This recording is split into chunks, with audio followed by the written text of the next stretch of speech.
Hey everyone, welcome back to the channel. Today, we're diving into a super practical tutorial, how to withdraw XRP from Kucoin to your Metamask wallet in 2025. Whether you're a crypto newbie or a seasoned trader, this step-by-step guide will help you move your assets safely and efficiently. Why do this? Well, Metamask offers more flexibility for managing your XRP, especially if you're bridging to other ecosystems. Let's jump right in. First things first, make sure you have both a Kucoin account with XRP in it and Metamask set up on your device. If you haven't added the XRP network to Metamask yet, head over to the settings and add the custom RPC details for the XRP ledger.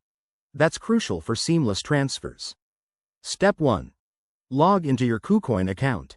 Once you're in, navigate to the Assets or Wallet section and find your XRP balance. Click on Withdraw next to XRP to start the process. Step 2. Enter your Metamask wallet address. Double-check this. I can't stress enough how important it is to copy it accurately to avoid losing your funds. Metamask will show your XRP address once the network is added, so paste that in. Step 3. Set the withdrawal amount. Decide how much XRP you want to transfer, but remember to leave a little extra for network fees, which can vary based on congestion. Kucoin might ask for a two-factor authentication code here for security. Always enable 2FA if you haven't already. Step 4. Review and confirm the transaction. Take a moment to verify all the details, including the address and fees. Once you're good, hit confirm, and Kucoin will process the withdrawal. This usually takes a few minutes to an hour, depending on the network. A quick word of caution.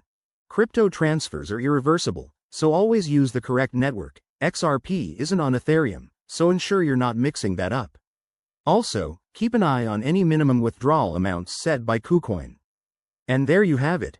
You've successfully withdrawn your XRP to Metamask. If you run into any issues, double-check the official docs or reach out to support. Thanks for watching. If this helped, smash that like button and subscribe for more crypto tips. See you in the next video.